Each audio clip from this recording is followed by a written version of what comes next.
Today is a first on the Game Time Guru. We're bringing up a topic that's never been discussed before on the show, and I've got CC Hawkley to help me out. This is the Game Time Guru.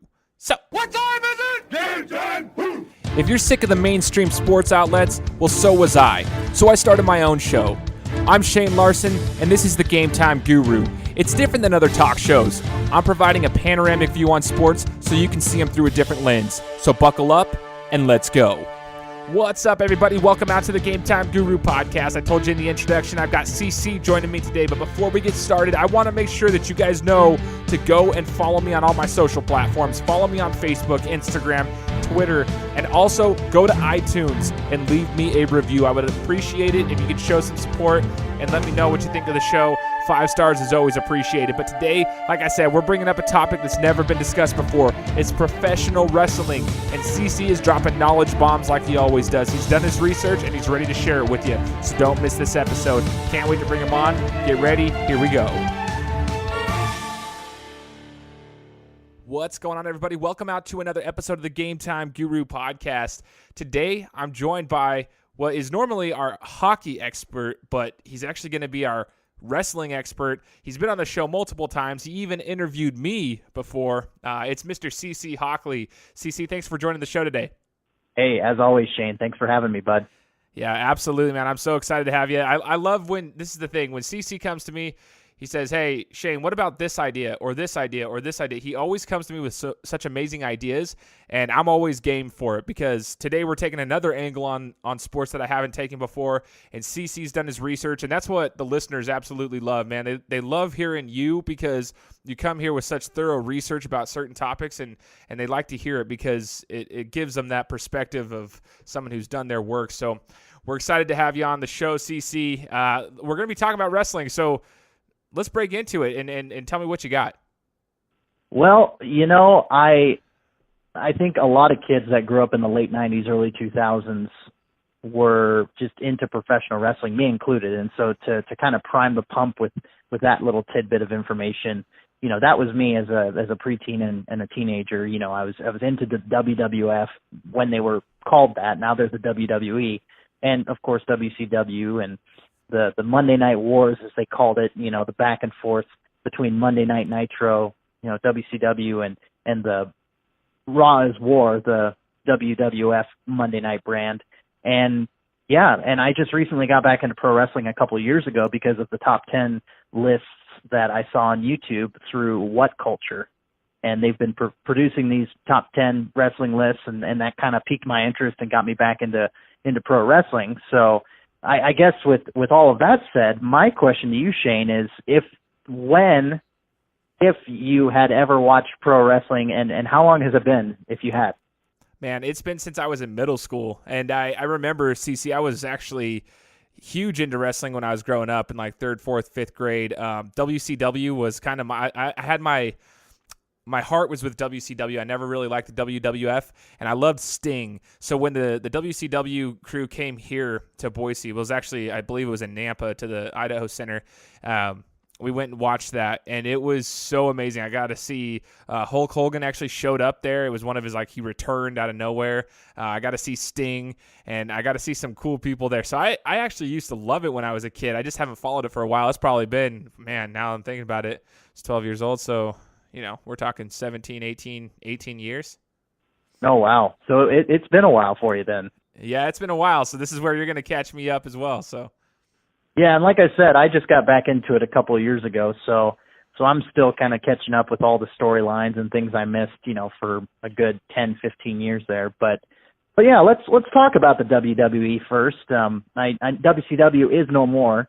You know, WWE bought them out in 2001. So yeah, let's talk about the WWE. A few weeks ago on Monday Night Raw, Vince, Shane, and Stephanie McMahon, the leadership group of the McMahon family that run the WWE, and the WWE Vice President of Operations Triple H, who used to wrestle and is now part of the executive committee that runs the company, they'd announced that they, you know, had heard a lot of backlash from the fans on social media. They weren't very happy with the product, especially Monday Night Raw. And so they all four came on TV and said, we're taking over the product again. We're going to make this good for you guys. And especially on the flagship Monday night program that has been running for over 25 years. Now some minor changes have occurred on that show, and there's starting to become more changes on the other WWE show, main show, SmackDown Live. But, aside from certain superstars moving over to that brand, there really hasn't been too many big things occurred. You did mention Hulk Hogan, and he did come back when the former WWE interview figurehead and commentator Mean Gene Okerlund passed away recently, and Hulk Hogan came back after 3+ years gone from television. He had a racist rant that was aired on TMZ, and so WWE distanced themselves as much as possible from Hulk Hogan, but they brought him back. He gave a really heartfelt tribute, didn't make it about himself. And so, yeah, that was kind of a controversial decision by the WWE that happened recently. But another thing that we'll kind of transition into later and talk about is more options are popping up for pro wrestling fans to digest, especially across the Pacific Ocean, New Japan Pro Wrestling, and also here locally, Ring of Honor, Impact Pro Wrestling, and we'll get into another new promotion that's popping up. But yeah, a lot of fans are moving away from traditional WWE programming, or they just, can consume either or. That's kind of the age we live in, is that with the internet and everything, watching a wrestling show in Japan is more accessible than ever. Man, it's crazy. It kind of reminds me of how, I guess, professional fighting, in a sense, like the UFC is going. You've got other people, other fighting organizations that are opening up across the world, and it's giving people different outlets to enjoy the fighting. So it's the same things going on in professional wrestling, which I had no idea about. So we had the WWE shakeup. Now let's talk a little bit about this. You wanted to talk about this WWE Saudi Arabia controversy. Can you break that down for us? Yeah, absolutely. So like I mentioned earlier, What Culture, they don't just put out top 10 lists on YouTube. They're actually a full-blown pro wrestling news organization now, and they actually reported that the WWE and the General Sports Authority of Saudi Arabia, according to Dave Meltzer of Wrestling Observer Radio, who has been a big pundit of pro wrestling since the 80s, Dave Meltzer reported that the WWE and Saudi Arabia are in an agreement for 10 years, $45 million a year. So you do the math, $450 million will go to World Wrestling Entertainment over that time period. And that's because, the WWE struck up a deal with Crown Prince Mohammed bin Salman. Say that 10 times fast. Holy.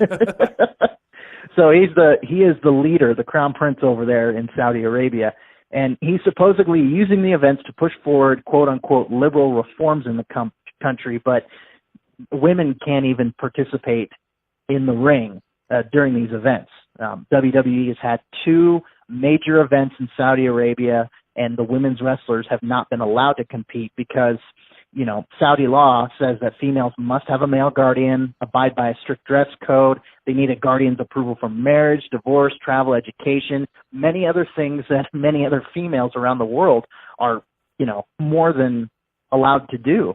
And so that's obviously a concern. LGBT rights in Saudi Arabia are amongst the worst in the world. Their law says that they have the right to arrest and detain anyone participating in homosexuality. So, the Crown Prince is pushing these quote-unquote liberal reforms and bringing in this Western entertainment, but there's also still these hardline things that occurred. And, of course, like I mentioned, the 2 events have occurred in the Kingdom of Saudi Arabia so far. The Greatest Royal Rumble occurred on April 27, 2018, and Crown Jewel happened on November 2nd, 2018. And Crown Jewel especially was tainted because of the death of Saudi journalist Jamal Khashoggi on October 2nd. He was called to a Turkish embassy or a Saudi embassy in Turkey, and he was killed, presumably by the Saudi Arabian government. And so that was a major thing. Is WWE going to renege on their contract? They didn't. They ended up going through with Crown Jewel, and assumedly they're going to go through and continue on with these shows in Saudi Arabia in spite of the controversy. So, Vince McMahon has never been never been one to shy away from controversy, and he's never been one to shy away from making that coin and that dollar. And so, essentially, it's just it's kind of a kerfuffle, if I can use that funny word. It's a messed up situation for the WWE, and the more shows they have in Saudi Arabia, I'm sure people will probably forget the journalist situation. But yeah, it's been a controversial decision, no doubt, by the WWE to continue on with that agreement. Yeah, oh my goodness. Okay, so yeah, there's a lot that goes into it that, I wouldn't have even thought about, but everything you just brought up there, the law with the females, and it's kind of crazy. I think a lot of us don't realize that other countries like that and other areas of the world, there's just so much we take a lot of things for granted, but there's a lot of things you got to take into consideration. Like the females, they can do a lot of that stuff freely, like you said, and obviously over there you can't. And then, yeah, the LGBT rights. This is insane, just the stats you just pulled up for us. And it's definitely something I would never have thought about. And it's just being completely honest. And it's just crazy to see, like, how I can totally see where there's a controversy there and what's going on. So appreciate you bringing that up for us. What else we got? CC? Well, there's a lot of waves being caused in the wrestling world by a new promotion that is coming around that's called All Elite Wrestling. And let me give you a little backstory on it, Shane. So on January 1st, 2019, the announcement was made that this new independent promotion was going to be debuting. And once again, the name of it is All Elite Wrestling, or AEW for short. And the company will be owned and funded by Jacksonville Jaguars co-owner Tony Khan. Now, the Khan family, they own a football club in England. They own the Jacksonville Jaguars. They're billionaires. And so, they're throwing their financial backing behind this company, which is huge, because if you want any good company to succeed, you're going to have a good bank of money. And so to have the Khan family basically approach the people who have spearheaded, which I'll bring up later, the people who have spearheaded All Elite Wrestling, and say, hey, if you guys are, really wanting to change the world, we're willing to back you. And so that was huge. And it all started when Dave Meltzer, the name I mentioned before from the Wrestling, the Wrestling Observer Radio, he was asked in May of 2017 if Ring of Honor, an independent wrestling promotion, could sell 10,000 tickets at an event. Normally they play these, they wrestle at these small venues. But, yeah, somebody asked him on social media if they could do that. And he said, not anytime soon. And an independent wrestler, Cody, then responded on social media, I'll take that bet, Dave. And the wheels began to turn. So Cody and a few of his cohorts, by a tag team by the name of the Young Bucks, Matt and Nick Jackson, they headed up planning this event in Chicago called All In. And it went from a Ring of Honor event to a self-funded event. And long story short, the event took place on September 1st, 2018. It sold 11,263 tickets, well over the 10,000 person mark that initially got brought up on social media there. And it was the first non-WWE or WCW event to sell more than 10,000 tickets since 1993. And based off that momentum, Cody, the Young Bucks, those two groups I mentioned, Cody's wife, Brandy Rhodes, another wrestler by the name of Hangman Adam Page, a few other wrestlers decided to create All Elite Wrestling in the wake of this, because of the success and because of just the ripples that are being caused by another independent promotion that will give the WWE some competition, maybe, or at least some fire under their butts, so that they can get the creative juices flowing. Because, like I said, a lot of fans aren't happy with the creative direction that the WWE is going in. And so to have a legitimate competitor, aside from, New Japan Pro Wrestling, which is an ocean away, and Ring of Honor, which hasn't really built itself up as a legitimate competitor, this new promotion is definitely intriguing the wrestling world. Absolutely, man. So it's crazy to me now that we're seeing this. Like we just said before, we've got competition getting into the pro wrestling game, and it's just crazy because now you see it's kind of like football is mixing with pro wrestling, because we got the owners of the Jaguars there. So it's so crazy to go through this, and I'm just listening to your stories. I would never have known this, but it's, I guess for me, from an outsider who kind of just distanced himself from pro wrestling, I never really heard about any of this stuff. But when we're pulling up statistics, it was the first non-WWE, non-WCW event to sell over 10,000 tickets. That's actually insane. That's just insane.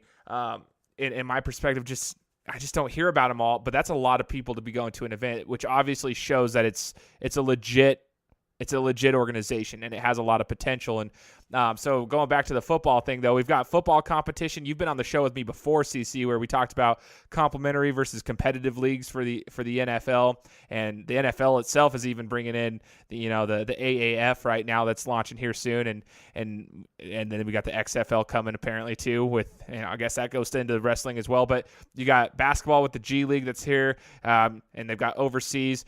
Baseball's got the minors. We've got all these sports that have some sort of competition. Like I just mentioned, the UFC and mixed martial arts, they got Bellator, and then they've got fighting organizations overseas. But now we got pro wrestling, and I think they've got a legit organization. So let's bring it back to the football game. The football world, and talk about this All Elite Wrestling press conference that just happened a couple weeks back.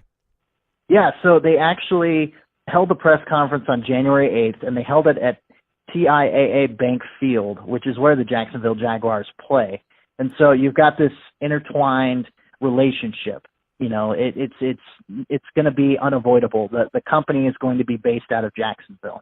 And so to hitch their wagon with that and to kind of fly in the face of Vince McMahon's XFL, the XFL is going to be obviously a competitor of, the AAF and the NFL ultimately. And so, yeah, they held it at the football field, or right outside, rather, TIAA Bank Field, where Jacksonville plays, and they made a bunch of announcements. They announced their first producer, the one half of the tag team in the WWF back in the day, Badass Billy Gunn.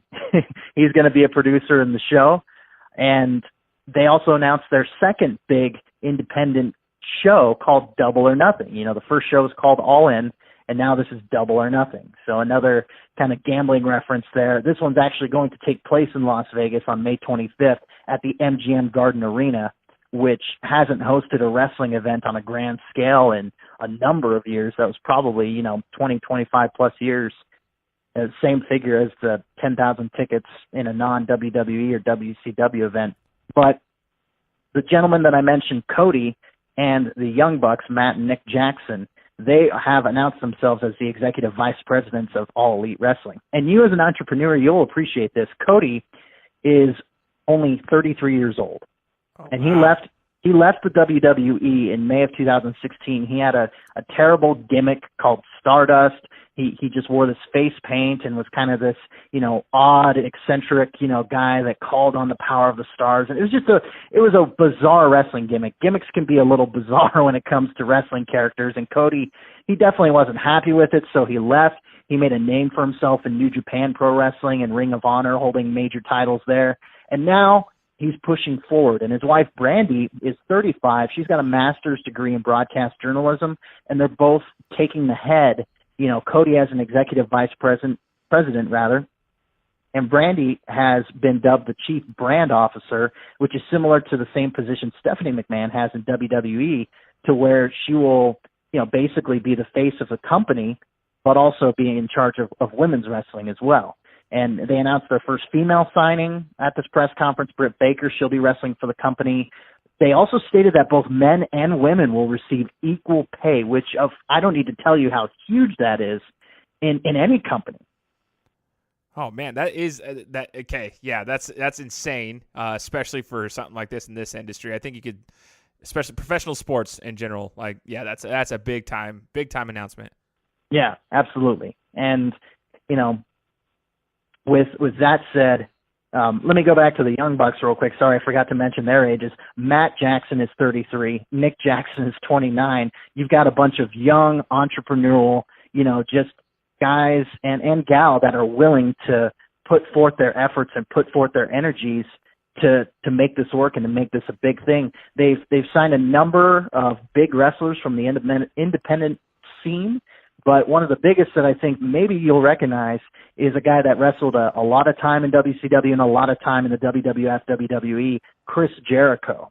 Oh, yeah. Yeah, and they signed him because, he left the WWE to kind of do his own thing in New Japan Pro Wrestling for a little while. Still got it. He's pushing 50 and he still wrestles like a madman out there. And yeah, he's signed on and he's ready to go. And the signings are just going to continue, as time goes on, and especially in the lead up to Double or Nothing in May. But this is big. This is huge. Like I said, it's causing a lot of ripples in the wrestling world, and it's got me excited. It's got a lot of fans excited, and it'll be really interesting to see just how, with the backing and the financial support that they have, how far they can really go with this. Oh, absolutely. And I think just going along with this, it's kind of getting me excited and interested, I guess. It's kind of like piquing my interest when I was kind of distanced from pro wrestling for a while. So I actually, just talking to you about this and, hearing about it before we started the show, I definitely am going to check this out. So that's the thing. It's getting me, and like I'm sure there's going to be others just like me that are going to be like, you know what? Let's check this out. That's kind of cool. Catch your eye. And you're talking about it, CC, about how these young entrepreneurs are doing their thing, and I think that's awesome. It's super cool to see these young guys get to it and see a goal and accomplish it, especially when one of them's, it's a power couple essentially with Cody and Brandy. Is that correct? Yeah. Yeah, the power couple there. But with entrepreneurial journeys and such that we see all the time, social media is a big impact for that. What do they got coming on the social media front? Well, in the lead up to All In, there was a number of wrestlers from independent promotions that, you've got a bunch of different TV programs and a lot of wrestlers that are cross-pollinating between different promotions. So how are you going to promote that? How are you going to progress storylines and things like that? So what the Young Bucks especially did is they created a YouTube channel called Being the Elite. And they had this little group of wrestlers, the Young Bucks, Cody Rhodes, a gentleman by the name of Kenny Omega, who's one of the best wrestlers in the world right now, Adam Hangman Page that I mentioned earlier. They're all in this group called the Elite. And so Being the Elite is kind of their show where they progress these storylines and they tell their stories through YouTube videos. And I think that developing and progressing storylines, gone are the days of the feuds where the feuds between wrestlers are just, exclusively put on TV or exclusively limited, I should say, to TV. Now here in the 21st century, we can use social media and the internet as a great tool for wrestlers to quote unquote get themselves over and to really, get in with the fans and get their characters established and to get the fans behind their characters as well. And like I said, a good example of that is the Young Bucks. Another good example of that is Matt Hardy from the Hardy Boys. And he, went to a different promotion, Global Impact Wrestling, which is now Total Nonstop Action. And he basically filmed these videos where he was establishing a new character. And he was, doing it from his home and doing it, different camera angles and everything. And so he established a character that just blew up in the wrestling world. And some bad examples, in the WWE, when you try to do that, they don't take too kindly when you try to get your character over by yourself. There was a guy by the name of Zack Ryder a number of years ago. He created this YouTube series, and he, got himself over, quote unquote, with this YouTube series. And, WWE kind of teased it by giving him a title run with the Intercontinental title, which is the title just below the World Heavyweight Championship. And then they yanked it from him, and they, had somebody, quote unquote, injure him and throw him off a stage. And the WWE didn't take too kindly to that. And it's just anything that's homegrown and organic, the WWE tends to snuff out. But, when you've got independent promotions that are saying, hey, yeah, get yourself over on social media and start your own program and everything like that, it's really encouraging to see how, some of the young and up-and-coming people, especially the guys and gal behind All Elite Wrestling, they've embraced technology, and they say, you know what, bring it on. This is what we're going to use to further our storylines because this is the wave of the future.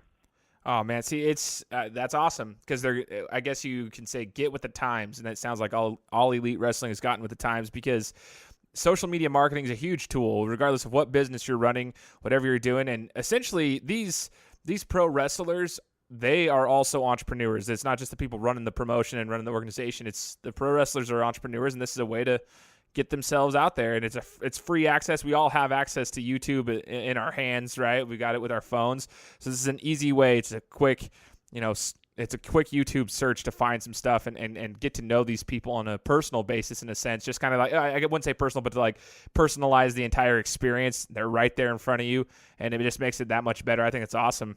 What do we got to watch for in 2019, though, CC?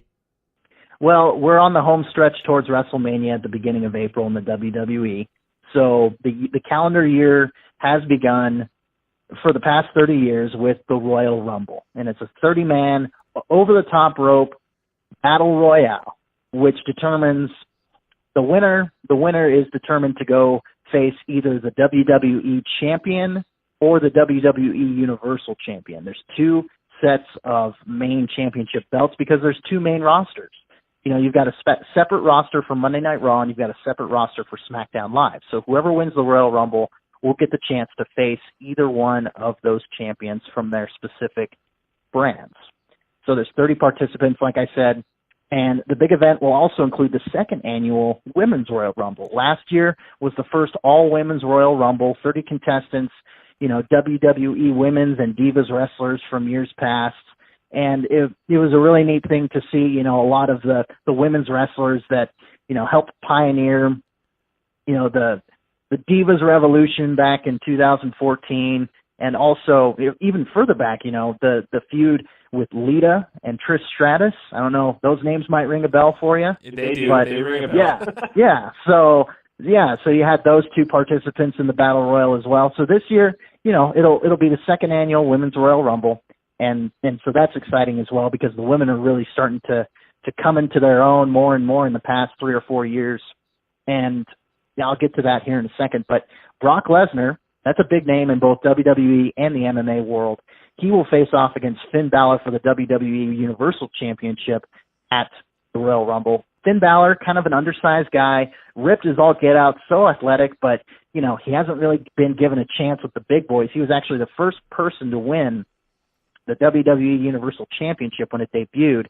He faced off against Seth Rollins, who's kind of another undersized guy, very muscular, very stereotypical wrestler, but just smaller than Brock Lesnar. And, Brock Lesnar's a beast, so, a lot of people are smaller than him. But Finn Balor's going to get a chance to face off against Brock Lesnar at the Rumble. And there's always kind of an eager anticipation when the Royal Rumble happens because you have surprise entrants. You have people, like last year it was Rey Mysterio. Rey Mysterio hadn't been in the WWE for a number of years. He came back, made his appearance again, and now he's a regular time wrestler on WWE television again. So this year, a major star is kind of on the radar. The rumor is he's leaning towards signing with All Elite Wrestling. It's a gentleman that I mentioned earlier, Kenny Omega. Like I said, one of the best wrestlers in the world. His New Japan Pro Wrestling contract has expired. So there's a rumor going around, well, maybe he'll sign for big money in the WWE, but maybe he'll go join his friends in All Elite Wrestling. So we'll kind of keep an eye on that and see how that works out. Going back to the Women's Battle Royal, the Royal Rumble, there's a really big superstar. She's probably the biggest superstar in the WWE right now, and her name is Becky Lynch. And Becky Lynch, she turned on Charlotte Flair, daughter of Ric Flair, who is a fantastic wrestler of her own. And she and Charlotte Flair and another gal by the name of Carmella had a triple threat match at SummerSlam back in August for the WWE SmackDown Women's title. And Becky Lynch lost. She snapped. She beat the crap out of Charlotte Flair, and she has adopted this new gimmick where she's calling herself the Man, and it's just taken off. It sounds so simple. It sounds just kind of, over the top and, oh, yeah, the Man. Okay. But, she's really just adopted this new kind of badass persona, and people are eating it up. At live events, they keep chanting her name. A lot of people are comparing it to when Stone Cold Steve Austin was at his peak in the Attitude Era back in the late 90s.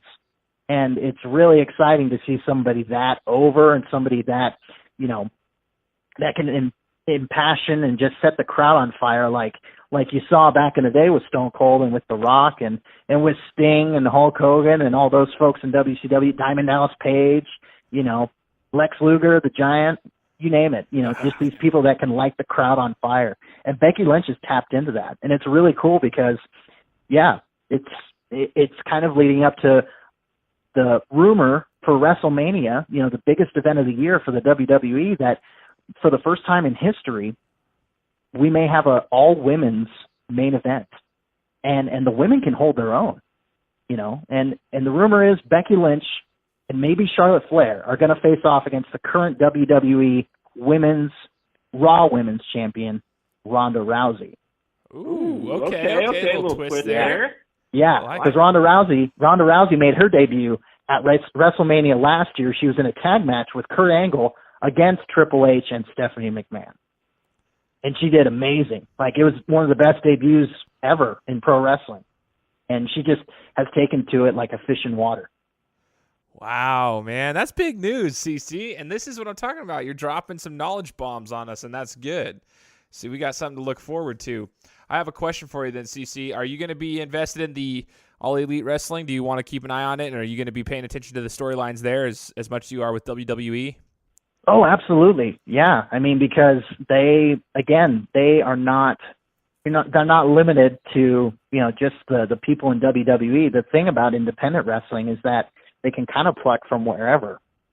A lot of these independent promotions are so small that, they have a lot of leeway in their contractual obligations to where a wrestler can go compete for a small independent promotion in Great Britain and then go fly over to New Japan Pro Wrestling and take part in an event over there. And same thing, they can come to the United States and take part in a lot of smaller promotions like Ring of Honor or, I'm trying to think of other, small independent wrestling promotions, and I can't right now. But yeah, so there's a lot more leeway and a lot more freedom with contracts, and I know All Elite Pro Wrestling or All Elite Wrestling is going to adhere to that as well. And so to see who will join and who actually from the WWE might be tempted to go over there, because WWE, there's only so much screen time you can get, and there's only so many people that can get pushed and get on the get screen time. And so yeah, it's just a matter of who's going to end up there. And in a word, I'm intrigued. Yes.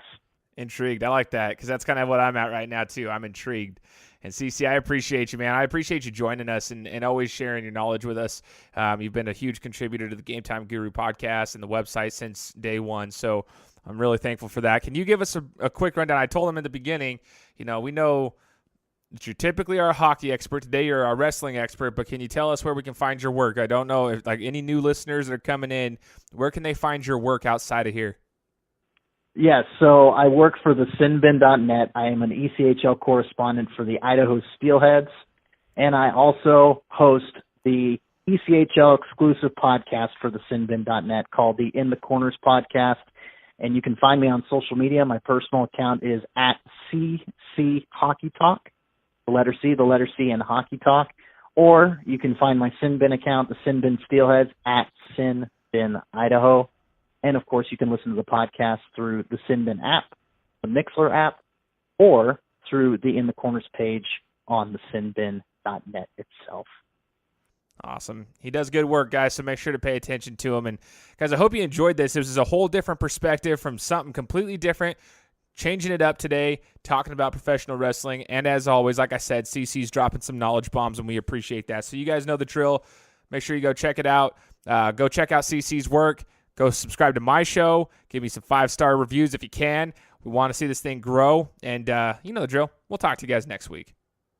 Guys, thanks so much for listening to another episode of my show. Now, if you could go and do me a favor, head over to iTunes, give me 5 stars, and leave me a review. It would be greatly appreciated. Thanks, guys. Appreciate your support.